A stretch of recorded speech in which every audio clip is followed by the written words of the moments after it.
No. Yeah. Adesuyi. Hello, and welcome to Live with Just Us, Just Leadership USA's bi-weekly Facebook Live discussion series.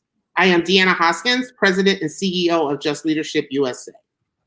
Just Leadership USA is dedicated to decarcerating the United States by educating, elevating, and empowering the people and communities most impacted by systemic racism to drive, amplify, and sustain the kinds of policy reform that builds thriving, sustainable, and healthy communities, while also changing and challenging public perspective.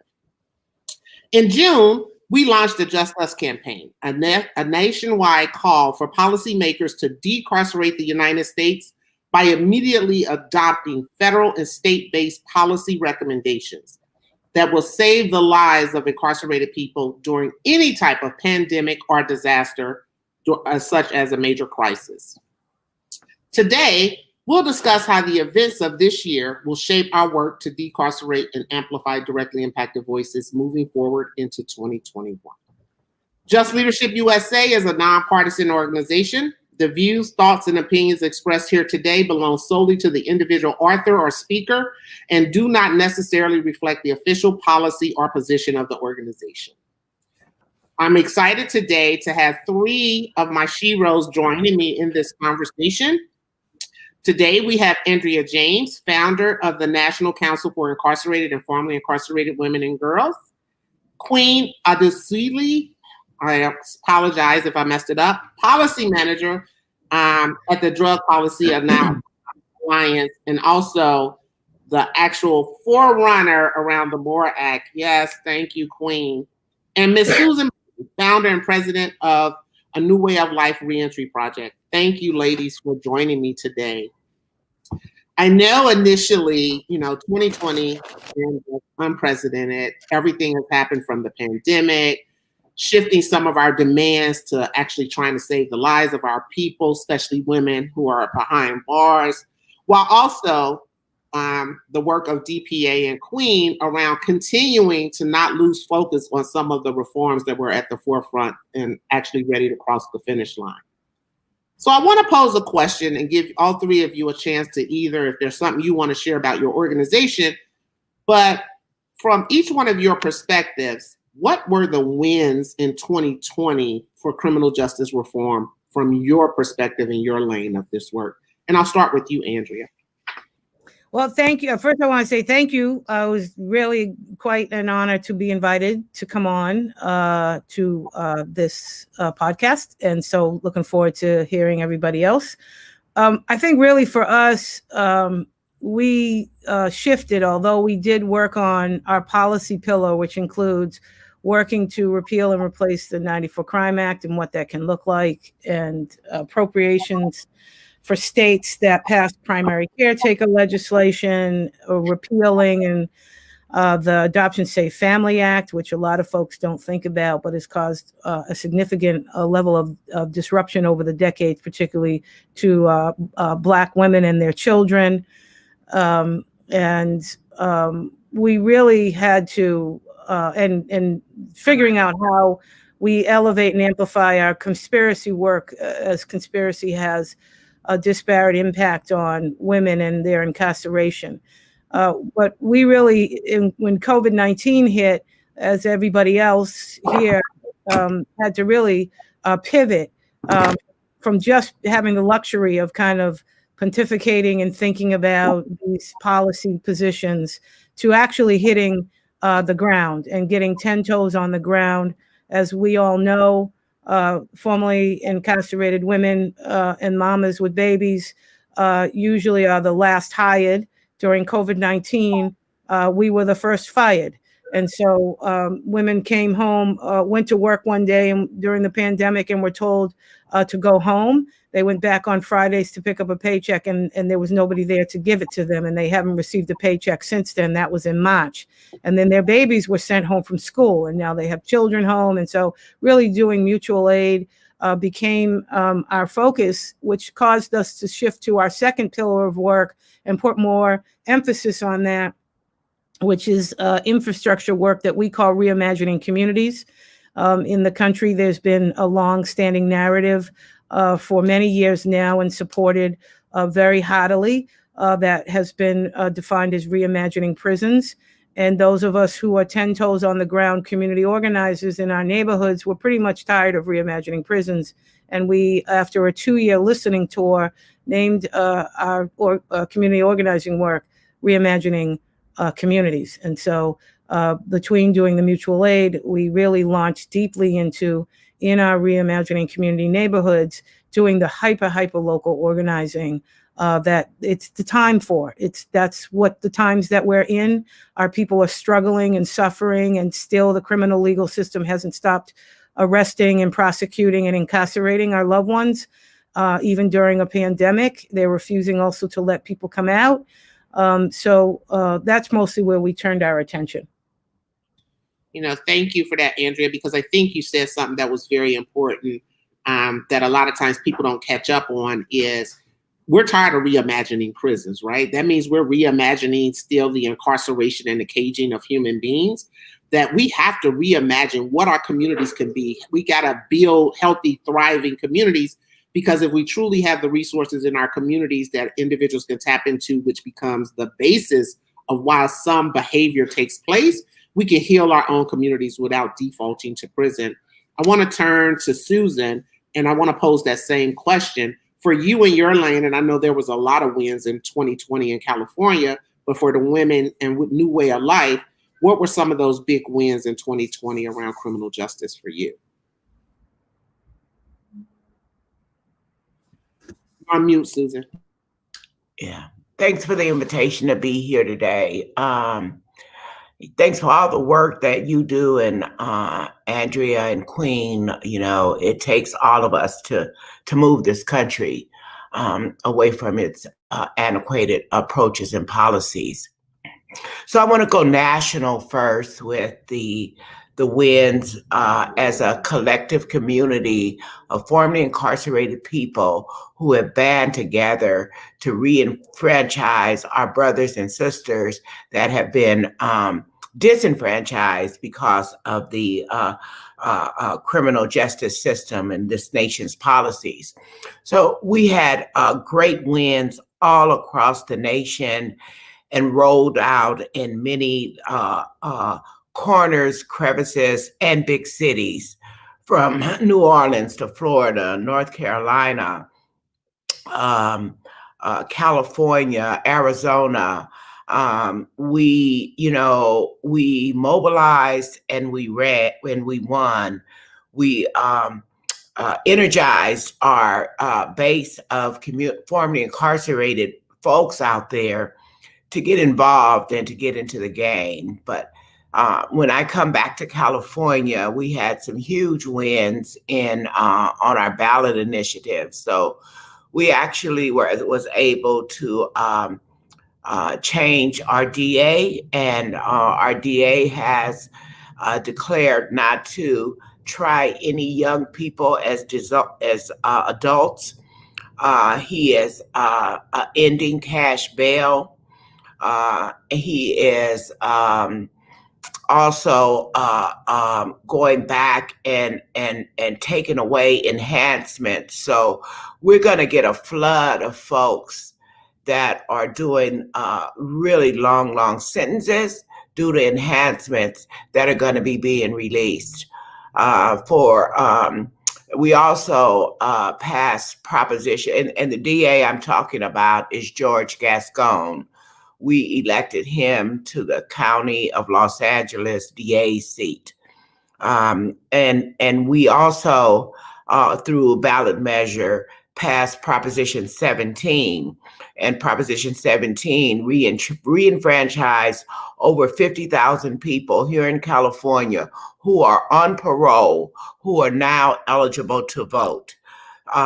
We also defeated Proposition 20, and Proposition 20 would be a bill that actually took away the wins from Proposition 47, created more enhancements, and just would build the criminal justice system and the criminalization of folks in our communities.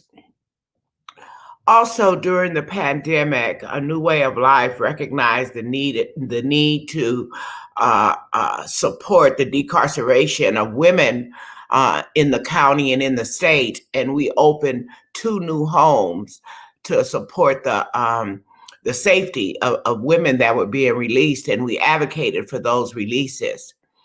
You know, one of the things that I recognize as a and as an opportunity and a advantage that has happened during this global pandemic is that it has raised the consciousness of our country, of our communities and of our society, to how vulnerable we can all become, and how we must think about and look out for one another. I don't know anything that has shifted it like what's currently happening right now, that has shifted it. So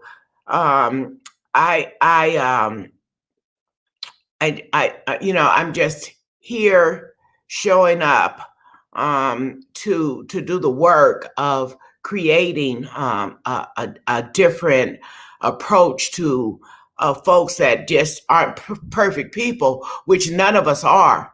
But the poor ones who aren't perfect, you know, get criminalized for their imperfections.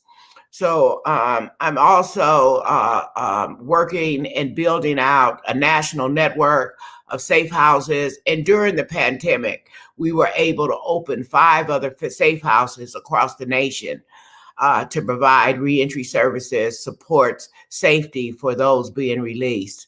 So, you know, I'm really, really happy to be here and talk about this work with you, Deanna, and all the other phenomenal women, Andrea, Queen, that are in the trenches getting this work done.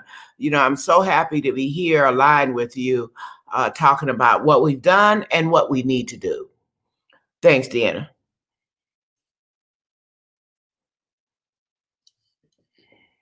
You're muted now. I'm sorry. You know, thank you for that. But you said something very important that happened in 2020, not only the pandemic, but there was a conscious awakening of this country to actually see the oppression and the marginalization of a certain subset of society that had already been cast. And I think in that process, people often forget the historical aspects of slavery, of how many people didn't have the right to vote, right? Desmond pushed for 1.4 million down in Florida. California restored 50,000. North Carolina, for individuals who were on parole. People really didn't understand when we were screaming that people, once you have a criminal conviction in certain states, you don't have a right to vote. You lose that citizenship, but politically they still count you in the census to gain that political power in those areas. And it's just crazy how the system goes. So I want to thank you for continuing to fight. Thank you for all the work that's been going. But also thank you for the creation of the Safe Housing Network, which is huge. If people don't think about that, women who are re-entering society needs that safety, that network of women to actually transition. So thank you. Queen, I want to turn to you because huge historic win on a federal level to decriminalize cannabis. You've been at the forefront of this with Drug Policy Alliance. So, and a lot of people, you know, don't understand the political process. So I want you to kind of just talk about the 2020 win from your end, and then go ahead and move into the projected 2021 and how we got to keep this going to make sure we get where we need to be. Great. Thank you for that. And thank you for inviting me on this panel. I'm really excited and honored to be on a panel with you all. Like, you all truly are sheroes to me, and I genuinely mean that. So I'm really excited to even be in the same space as you all. So I can start off with the MORE Act, but even beyond the MORE Act, we saw a lot of drug policy wins this year, despite how difficult this year has been. I think a lot of work has been done ahead of the pandemic. That kind of laid the groundwork for some of the wins that we saw this year in states and on the federal level. So, you know, in November, we saw several states vote to loosen up marijuana laws in one way or another, whether it's medical or adult use legalization. But we also saw a state move to remove criminal penalties for all drugs. We saw that in Oregon. I think, legalization for marijuana at this point is so inevitable, and it's really just taking a chip away at the war on drugs. So it's really important for me as a drug policy reformer to see, the language and the empathy and the reform-minded state move beyond just marijuana. I think there's a lot to learn with marijuana exceptionalism, and I think it's really important that people are talking about ending the war on drugs outside of marijuana, because marijuana legalization is not going to end the systematic oppression of people due to drug use. But on the MORE Act front, I'm really excited to talk about this, despite some of the flaws that I find in this bill. We made history this year, despite, again, the difficulty of everything going on politically this year. We managed to still put the fire under politicians and Congress to still prioritize this.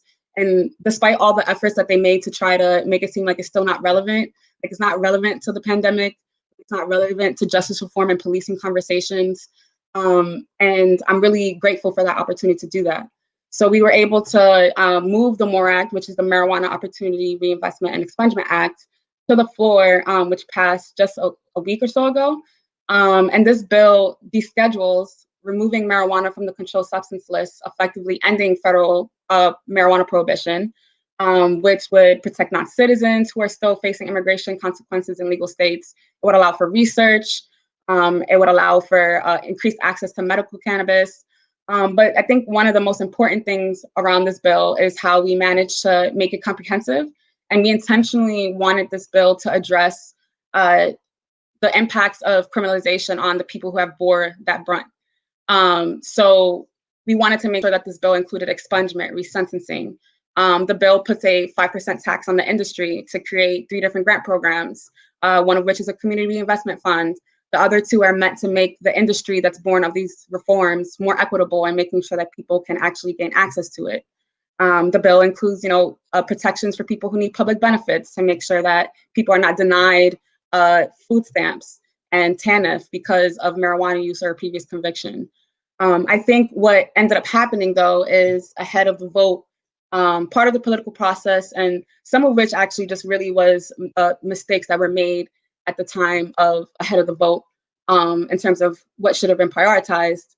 But we saw the final version of the MORE Act include provisions that we're not proud of and that we are working really diligently to make sure that it's not included in the next iteration of the MORE Act.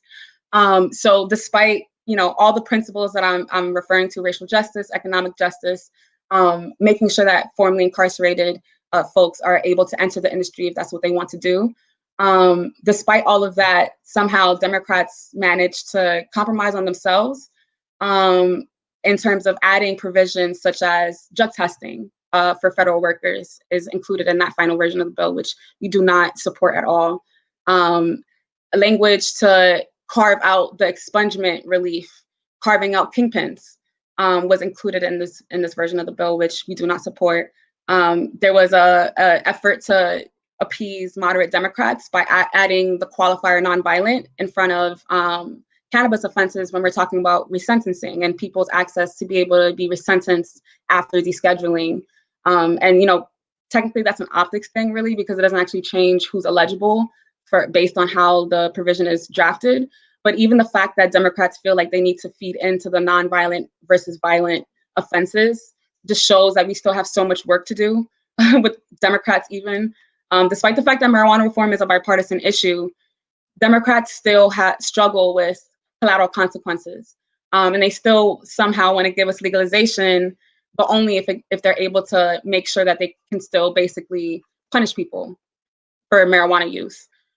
So there were a lot of lessons learned in this process. And, despite the fact that they added these provisions towards the end, there's still a lot of good in this bill. So the Congressional Budget Office released a report this week that analyzed the bill and showed that the bill would generate nearly $14 billion in federal revenue. And in negotiations, we were able to actually make sure that those funds go directly to the grant programs. So, our grant programs will have nearly $14 billion worth of funds. Additionally, it also decreases federal prison spending by $1 billion. And I think one of the most important things that came out of the report is that it would reduce time served for currently incarcerated folks and projected future incarcerated folks on the federal level. It would reduce time served by 73,000 person years. So, 73,000 years of people's lives will be saved by actually ending prohibition. So I think, it's a lot to hold at the forefront of this work. I'm not proud of the provisions that were added that really went at the principles behind the bill, because, that was our mandate this entire time moving that bill. But I feel confident that, with all the support that we've built across the aisle, across the country, the fact that Congress is behind the country, people support marijuana reform across the aisle, across votership, across all demographics, really. At this point, we've seen that the sky has not fallen in states that have legalized. It's obvious that criminalization around marijuana is a failed policy. So I feel confident that we'll be able to move marijuana reform.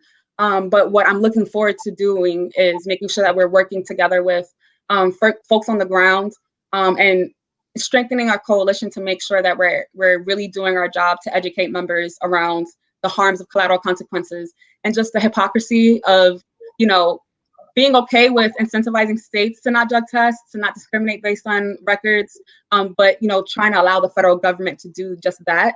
I'm looking forward to putting the fire under Congress to make sure that we have a even stronger MORE Act next Congress. Thank you, Queen. I think one of the important aspects to understand about the bill for me was the fact of, the expungement part of it. And you're right, people not understanding the collateral consequences. And when we start talking about this violent versus nonviolent, my argument is always African and Black and brown people are simply violent by the color of their skin, right? We don't get charged with just drug trafficking. We get charged with aggravated drug trafficking, which takes it to another category. And I remember having a conversation with someone, and to just be honest, and talking about our world, our culture, drug dealing and guns go together like peanut butter and jelly, right? It just simply goes together. So when you start talking about we'll expunge, prohibition creates, though, there is no way to really operate in that world without being able to defend yourself, and not to minimize violence and the harm that people experience, in that space, but to neglect the fact that prohibition is creating these conditions, as well as lack of other services, lack of other opportunities, is creating this environment. It's not that people are inherently violent. It's not that people are inherently, prone to hurt people. But when you combine all of the different factors that, marginalized folks are dealing with, it creates this environment where oftentimes violence is a part of the drug market. But that's why legalization and regulation and these conversations about reforming our drug laws are so important to justice reform.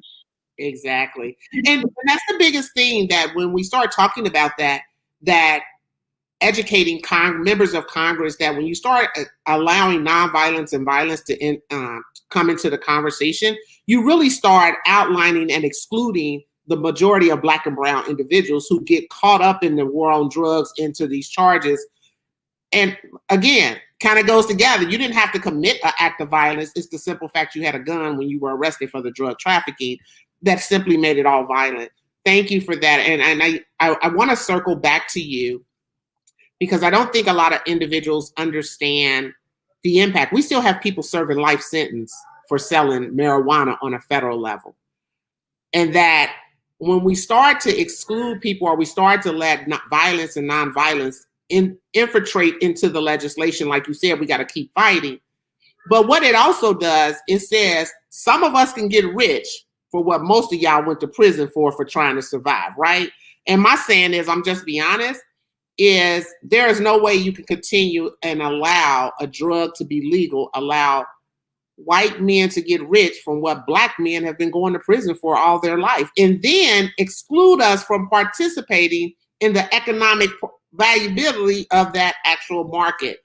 So when you look at 2021, what are some of the things we got to hit this new Congress with immediately outside of what everyone's national agenda is around the MORE Act collectively from the Marijuana Coalition?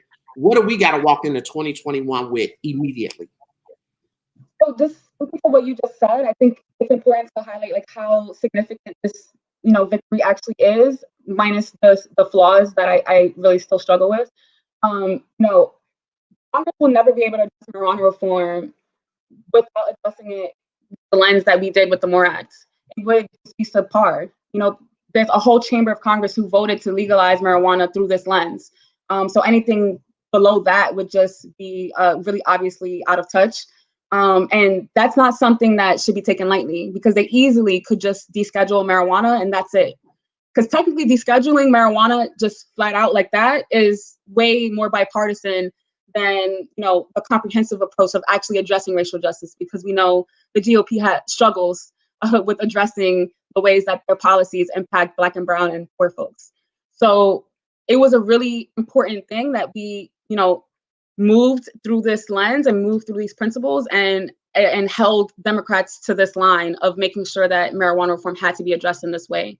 In 2021, I think as a community, we need to work through, I know folks are working through flaws with the bill and qualms with the bill and working with folks to educate people about what's in the bill, what's not in the bill. There's rumors spreading about the MORE Act giving money to law enforcement, which is not true. There are rightful things to be upset about in the bill. But I think overall, it moves the issue way further along than not doing anything on it. And the status quo is far more harmful. So I'm looking forward to continuing to build support around the bill, a better version of the bill. And I think even beyond marijuana reform, what I'm really looking forward to in the next Congress is the conversations that are being had around drug decriminalization in Congress, and extending the sentiments that policymakers are finally getting on board with when we're talking about drug use. The idea that drug use should be a public health issue, the fact that people who use drugs shouldn't be in prison for drug use. When they say those things around marijuana and marijuana use, I'm really looking forward to pushing Democrats' commitment around marijuana reform to having that extend beyond marijuana to other substances. Because the fact of the matter is, legalizing marijuana is not going to help folks who are struggling with other substances, or it's not going to help folks who are still struggling with convictions for other substances, whether or not they have an issue with problematic use or not. And I think, it's about time that the movement itself starts to pivot and bounce off of, the energy behind legalization to really look forward and do, reform that's beyond just the plant and beyond what folks consider acceptable or palatable. Marijuana is a natural plant. It people like to message it on that or message around that. But I think outside of, people's perceptions of different substances, it's going to be really important to public health, to dignity, to dignifying folks who use drugs, to extend empathy and reform to all substances. Thank you. So, very important, because I think there are another thing that actually gets kind of swept under the rug, which is why Andrea, you and Susan both are so focused on the population of women and women and families, right? So when you look at, from your lane, what is it that has to be at the forefront, again, around the work that you do specifically with women around decarceration? And I know you both talk about trauma all the time and the women that you work with experiencing it. But from your perspective, what is it that we have to hit 2021 with the new Congress and a new administration? What is it we got to walk in the door in January talking about and demanding from our perspective as advocates around your population?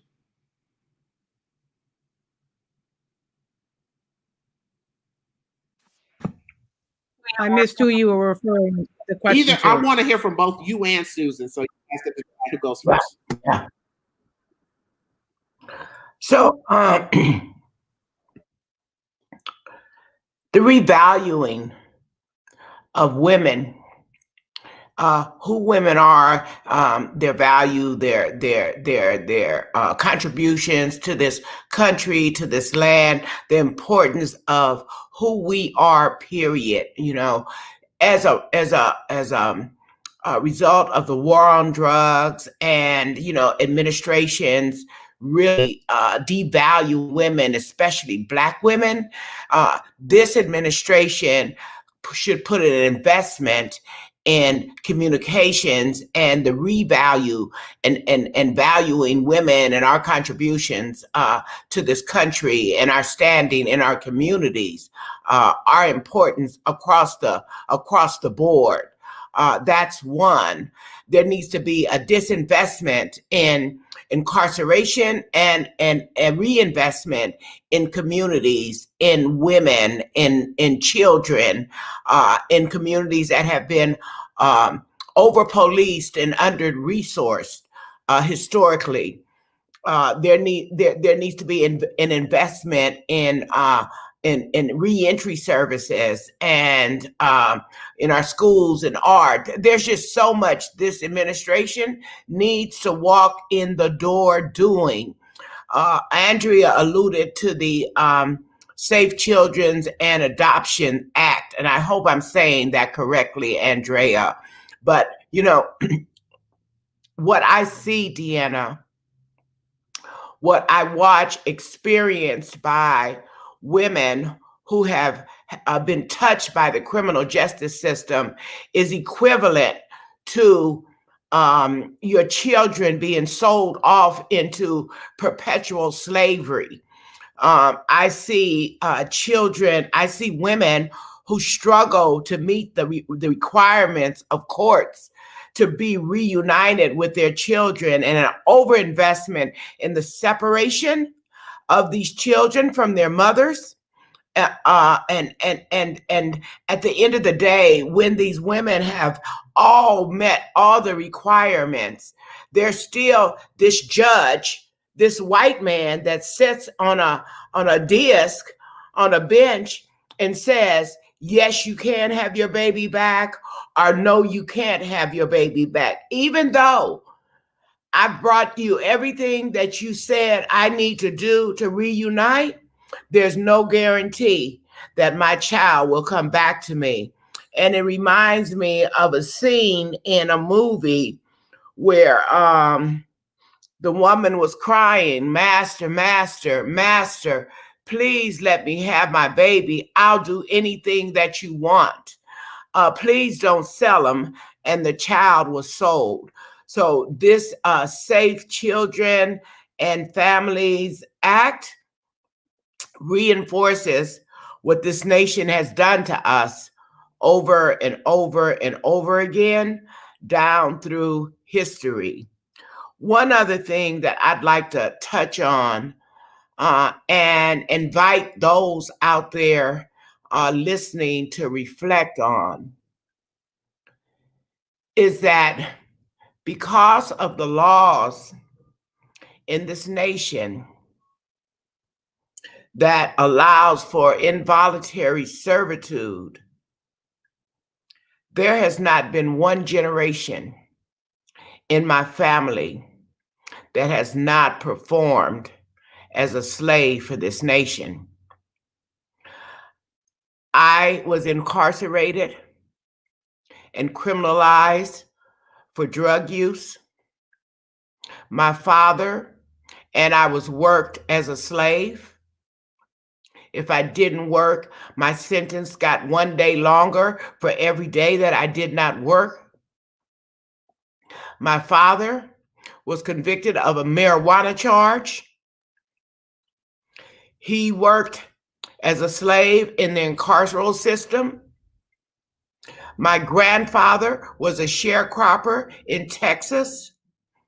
My great-grandfather, and now my nephew, the next generation, is trapped in a system and working as a slave. So I want to invite people to reflect back, and if they say that they're free and their families are free and their nieces and nephews, and they're removed from slavery, I'd like for them to reflect back on what that reality really, really is. So this administration has a lot of work to do, as we all have a lot of work to do. And we want to hold them to do that work. We want to support them to do that work and be a part of that work. Thank you, Susan. Andrea? Yeah, I mean, Susan touched upon it so well. For years now, we wrote a bill called the Primary Caretaker Bill, which was a state bill. We passed it on the state level in a blue state here in Massachusetts and in a red state in Tennessee. And we have it being worked on in 11 states. And it's a bill that provides for an alternative sentence to a carceral sentence to stop the adverse childhood experiences that affect children when a parent is incarcerated. And of course, it's a gender neutral bill, but the fact of the matter is that 85% of incarcerated women were the primary caretakers of their children prior to their incarceration. And that separation, as Susan has alluded to, causes further harm. We all know it. I was a mother during my incarceration. I know the trauma and the pain that caused my children and so many other children. The Adoption Safe Family Act is something that when we think about the years and years and years of the carceral system and the effects that it's had on particularly Black communities, it's caused two major things that have caused really harm, a significant level of harm, is the economic disruption from what happens when you take family members out of the family and sequester them in prisons and incarcerate them. It disrupts the family's economic flow, but it also disrupts the familial flow. And so we really are trying to focus on the little bit of congressional federal level work that we plan on doing in 2021. It is all focused around that. The Adoption Safe Family Act has been one of the most. We focus on the 1994 Crime Act, and we are working in a coalition to repeal that. However, the Adoption Safe Family Act is something that people just don't pay attention to, and the level of harm that it has caused, the stealing of Black children in particular, that act has done, and it has allowed for. We have states like Georgia who have rolled back the time frame for which the Adoption Safe Family Act kicks in, which requires a state to begin adoption proceedings. I was in the federal system and literally had women who lived in Houston who were in a prison with me in Connecticut coming up to me with a letter that said, I've just been informed that I have permanently lost my parental rights. And so we need to recognize how important it is that this Congress pay attention to it. Even this new president, whether it's through an executive order, while Congress isn't moving fast enough to stop, particularly for incarcerated people. There's no carve-out that stops that tolling of time, whether it's the 2 years or less time that other states have created to begin a permanent adoption proceeding. It did not carve out, as much as they love to carve out things in regarding to legislation. They did not carve out for incarcerated people that you have every right to remain a parent during your incarceration. And so the economic and family disruption is something that we need to be addressing, and Congress needs to appropriate money for states that pass primary caretaker legislation, which is what we're fighting for right now. But also we're asking Congress, and not just because of COVID and fighting, we got into the slugfest over, formerly incarcerated people not being eligible for the Paycheck Protection Program and so forth. But the fact of the matter is, it's the communities that are most entangled in the criminal legal system are the most struggling economically right now. But we don't just need money to go into the same city and state departments, that still there's a level of austerity that we've found from doing participatory budgeting projects, that even if money comes down from the federal government into the state and city for certain projects that should have an impact on us, it doesn't touch our neighborhoods. And so we need money directly from Congress that goes to programs like Susan Burton's A New Way of Life. The alternatives to incarceration is Susan, is a new way of life. It's that network that she's building. We know it. We're scraggly, formerly incarcerated women on the ground, on the blocks, in the neighborhood. We never take off our T-shirts. And when we asked women across the country, what do they need? They need housing. They need the collective community. And so our work in reimagining communities is really advocating for money to be funneled directly from Congress down into the hands. Susan doesn't need anybody to tell her how to spend money.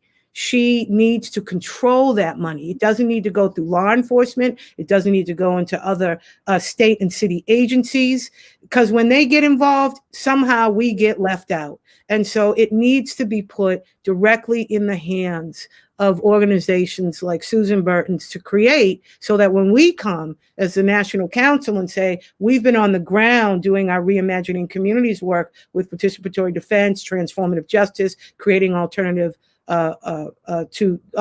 to policing and so forth in our neighborhoods. And we say to the places that we know we are working to close the women's prisons in, they always say to us, well, where will these women go? Well, first of all, they can just come home. But if you insist that a woman needs to be somewhere, or if she does not have a home to go to, it's Susan's work that is replacing prisons in this country. And so we need that. I know we're right at the gate of pushing to end incarceration of women and girls in Massachusetts. We need 100 new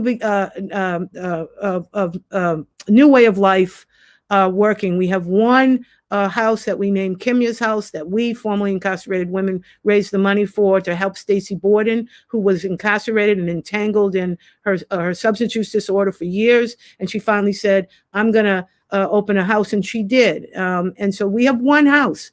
We need Susan's network around the country, and we need the $50 million they were trying to build a new women's prison with here in Massachusetts. We need it given to her so that she can build us all, houses all across the country. That's what different looks like. And that's what it looks like when we don't invest in prisons. And we could literally end incarceration of women and girls with the right resources, starting with housing. Thank you for that, Andrea. But you said something really important when you talked about the Safe Adoption Act. I don't think a lot of people understand the impact of incarceration has on the family. While, yes, individuals are being held accountable, but there's also another system that actually steps in and starts participating, and that's the Child Protective Services, where Susan talked about. You can tap dance, you can do everything you need to do, but you're on a clock. You're on a clock that the system is saying, after this amount of time, we have a legal right to actually adopt your child and terminate your parental rights. And when you're talking about incarceration, hopefully your sentence don't overstep that time frame, right? That it gives you enough time to get out. And I remember here in Hamilton County, I was arrested and incarcerated during the war on drugs, the crack epidemic. And I remember my children going into foster care. And I knew I had 18 months to actually do what I needed to do. And if I was back in the community, that I needed to attend meetings, get those papers signed, actually drop clean urines on a constant basis, in order not for my kids to move into another portion of that system where I would have to fight even harder, because they were legally in the process of being put up for adoption because I had not followed through. But again, like Susan said, sometimes you follow through. Yeah. And you still, we see it, Deanna, and there's this incredible, beautiful coalition of women across the country. We're working in partnership with Movement for Family Power. Elisa Sangoy and Aaron Cloud, and Joyce McMillan. They're right there in New York. Incredible, just advocate for women. And this coalition are all women, formerly incarcerated women, and directly affected women, people with loved ones who have been entangled in the system, who have lost children, whose permanent custody has been taken from, their children have been stolen from them, and these women have come out, formed this coalition, and they came out swinging, and so they're really fighting to put an end to this, but it's something that too few of us are aware of. I have to say there's something wrong with the system where, you can do everything. First of all, they got the legal right to take your baby, put you on a clock.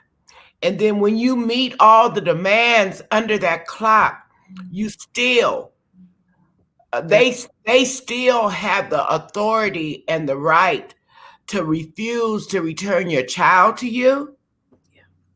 And you have no recourse after that judge does that. Something's way, way wrong with that. So I've just watched so many ways in which the criminal justice system has the ability and exercises that ability to diminish and separate our communities, to punish us long after we've served our time, and to take away things like voting rights, the right to be a parent, the right to have a job, the right to have an education, just on and on and on and on. But you know what? We're showing up on the policy end, on the service end, on the leadership end, on the community organizing end to turn this thing around. So, I'm happy to be a part of it, but I mean, it sears me. It sears my soul to watch the way in which this country treats us, and up until George Floyd, anytime I was in the room and used the terms of racism, people wanted to push me out the door.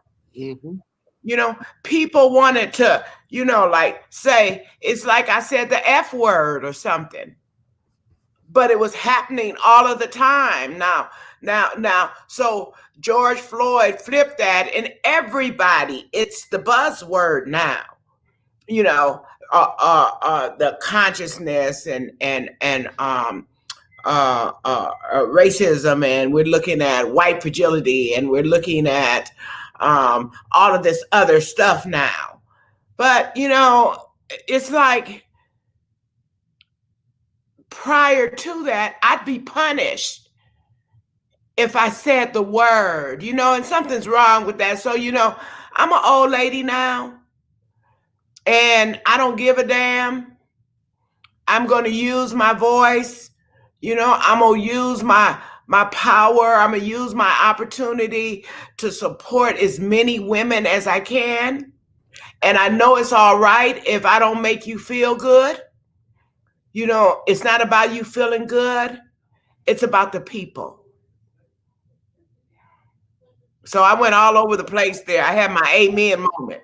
I had my amen moment. That was really important. One, because I feel like what we're experiencing is just gaslighting. Like, this country gaslights us to the point where we question our own experiences. Like, this is something that I've been struggling with too. Just the ways that we know how policies and how this country has intentionally harmed us and continues to harm us, and we see it. But we somehow have to do all of these tricks to convince policymakers that what they're doing is wrong. We need reports to validate experiences that are real. So what I saw this year with, the ways that conversations around abolition started to really bubble up. A lot of people for the first time, got a lot of political education around the principles of abolition and defunding the police. And then we saw neoliberal folks try to shoot these what they call slogans down as if they're just some type of fancy way of going about reform.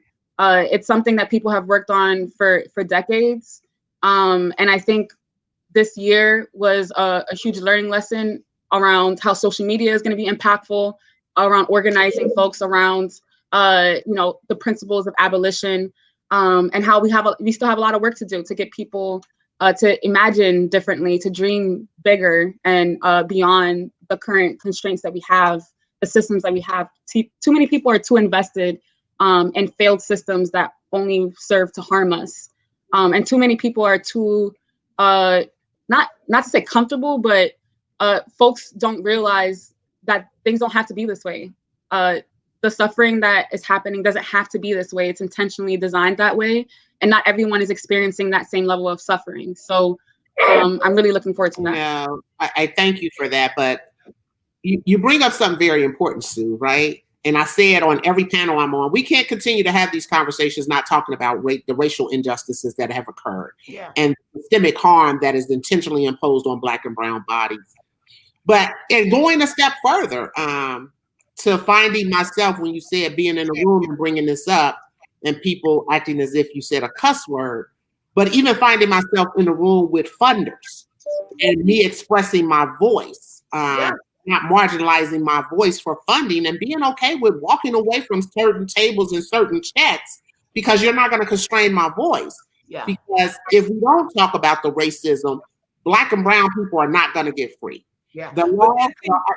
There's this other thing too, Deanna. So I want to push back, and I'll say Black people are not going to get free. I push back, the brown experience is much different than the Black experience. Right. All right. And I totally agree with that. I totally agree. But even in spaces of being a Black woman in leadership or a Black woman leading a national policy agenda, the pushback that we get from certain people about our experience that we bring to the table is no longer being willing to be diminished, right? And I thank you for actually bringing that, because I have a girlfriend who always talks about, if we keep saying Black and brown, Black people gonna still get left behind. So we have to be direct in what we say around Black people getting liberated around some of these policies. So thank you. It was the Black people that came here in chains, right? That they want to continue to chain us. The brown people came, I was here already and are coming, to get an opportunity. But there's a difference here. Yeah, I totally agree with that. And I thank you for that. And don't be mad at me, people. I'm just telling it the way I see it. But no, this is our reality. And, I even say, and it goes back to what Queen talked about with the MORE Act and what Andrea talks about with the Safe Adoption Act. What happens even in the name of policy, we're gaslighted sometimes, right? We get this momentum that this policy of the way we've been pushing it is getting ready to get passed. And at the last hour, they put in a clause that starts to exclude some Black people. It always is Black. Which is why in going forward in this Congress, in 2021, we really have to, stay focused on just not accepting the First Step Act, because the carve-outs in the First Step Act were carve-outs that affected 75% Black men and women, and nobody wanted to talk about that. And so that's the reality, though, of who were directly affected. And carve-outs mean you're not going to find any relief from this bill at all. And so the disparities still mostly affect Black people. And so we have to, the COVID-19 is killing Black people. And so we have to be unafraid and unapologetic about, making things better and centering Black people in how we go about making things better, because otherwise we use violent versus nonviolent, and all these other things. Right. Like, well, you had an enhancement. Well, those are all dog whistles for Black people. And so because that's who gets left out. And that's why we are really just, focusing. Look at the issue of, we're coming out the gate swinging, asking Biden, you talk about, you want to be this, racial justice healer. Well, racial justice healing for us is clemency, right? It's getting Black people out of federal prisons, and all of that disruption that's caused us. You can come out, and in your first 100 days, you can aggressively and, of course, unapologetically, we advocate on behalf of women and girls, centering Black women and girls. And it's not because we don't care about, of course we do. We are all mothers. I'm a wife of a Black man who spent a significant part of his life incarcerated either in the New York state system or the federal system. Of course, we have fathers and uncles who have been buried in the criminal legal system. But we do need a gender analysis that focuses on pushing out Black women out of state and federal prisons. And so this president needs to come in doing that to show that he really cares about this racial equity issue, but also encouraging governors who we've been on the ground doing our Clemency Works campaign and building. We have this beautiful national quilt that's bordered by federal women who need to come home. And they need to come out. That's racial equity, not talking about it anymore, doing something about it, relieving our people from the shackles. And I don't mean bringing them out and putting them on an ankle shackle. I'm talking about liberating people, bringing them back to our neighborhoods and bringing them back to their families. That's racial equity. I'll just shut up after this, Deanna, if you let me just say this. We got sidetracked when we all took to the streets after George Floyd, and everybody on this screen were in the streets long before George Floyd. But what raised what Susan has talked about, the consciousness level in this country, and we took to the streets. One of the things that we really didn't think about when we started to say defund the police, we got kind of waylaid and pushed into this dialogue about, well, what does that mean? What is that? I'm like, you know what? I will talk to you for the next 10 years about the semantics of what language means about defund or reallocate, but show me the money first. And then we can have this conversation with you all day long. Because when we looked at what happened around the country in most other states, we had policing bills that were named that rightfully so. Because here in Massachusetts, we have the most abysmal policing reform bill on the planet. And when we're on the ground fighting for allocation of money directly into our communities, they can't find that money, but somehow they found $5 million in Massachusetts to create a policing apparatus. Come on. It's because we got them to pay attention by the movement work, but then they bamboozled us into this dialogue around, well, what does it mean? You know what it means. Give us the money. Yeah. And then we'll have a conversation all day long, because now defunding police has turned into training for police oversight, police this, police that. None of it has shifted yet significantly into communities. None of it is $5 million for building more housing that we need. We need Susan to build us 1,000 houses right now. That's what we need. I'm about to launch a capital campaign. I'm not playing. I'm going to leave a print. I'm going to leave a legacy here. So you have a question from Ronald, Deanna. Do we have time for you to answer that? I am. I'm going to go to Ronald's question. And Ronald asked the question, how should we focus on racial equity in our criminal justice reform work? And I think Andrea kind of pointed to this about controlling the narrative, right? Because it's the distractions that come up that individuals take a hold to say, well, we did defund, we shifted into another part of our funding. But when we say defund, it's build communities, reimagine communities, safe housing. And that's just from my perspective, but I'll let you guys answer that. how do you focus on racial equity in this work? So we're talking about closing prisons, just like you took us in, but in numbers, resource us in numbers.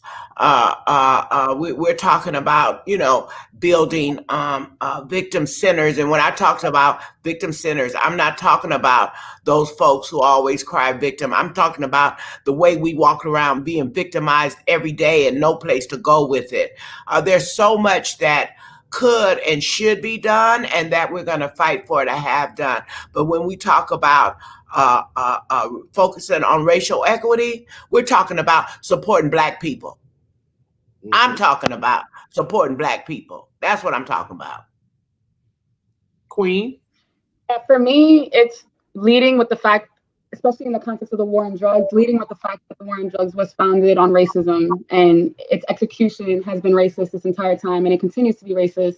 So our reforms have to acknowledge that and have to account for that. And I think for me, especially on the war on drugs, is what does reparations look like because of the intentionality behind the policies that, have devastated people for decades. How do we repair that harm? I think a lot of harm was mentioned today, like unclear what would actually fix that, unclear if harm could ever be fixed or repaired all the way. But this country has a duty and a responsibility to figure out the closest and the best way to address those harms.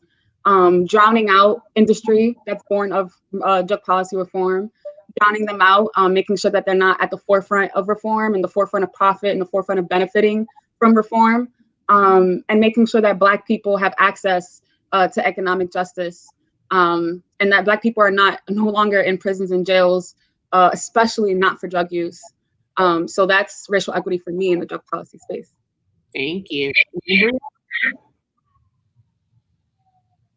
I mean, I think I'm just going to allude back to what I said. That I was reading Ronald's question when I made those comments. Just all of those things that I talked about really just show us the money. That's all I'm saying. We know what we need. We know what we need in communities. We need that money to come directly into our hands through a people's assembly process. The people know what they want and they need. We need police out of our schools. We need to redirect that kind of funding and put it directly into the hands. We need a basic income guarantees for folks in our community. 40 million people in this country live under a poverty line where they're not even counted. They're not even counted. And the majority of those people are Black people. They're not even counted in the unemployment numbers. And that was before COVID-19, and I just said yesterday that, God bless everybody, but there's so many people now who are understanding particularly what Black, formerly incarcerated people have to endure every single day. They've been unemployed for the past 6 months and they have no idea where the next dollar is going to come from. And so it's time to make a shift. And the only way I believe that they can show state, local, federal can make any effort in convincing us in our neighborhoods that they mean business in terms of racial equity, it's show us the money and let us determine through a people's assembly process how that money needs to be equitably distributed and for what. Thank you. I want to thank all of you guys. We are at time. I want to thank you for your voices. Always an honor to be in the same space with you. And to everyone tuning in, we're in the middle of a pandemic. We're going into the holiday season. There are 2.2 million people sitting in correctional facilities right now who are actually scared to death or don't understand what is going on around COVID-19. Just Leadership's Just Us campaign is pushing that initiative. So my call to action, you never leave a setting without a call to action. My call to action is to visit the website at jousa.org and join to have your voice heard, that the 2.2 million individuals behind bars actually are considered a priority to this country, this administration, around getting the life-saving vaccine that we all need. They say COVID is 97% survivable. I just don't know who's going to be the 2.5 that don't survive. And that can be some of our brothers and sisters behind bars. Yeah. Thank you, ladies, again. I appreciate you. Happy holidays and actually safe New Year. Thank you. Bye-bye. Thank you.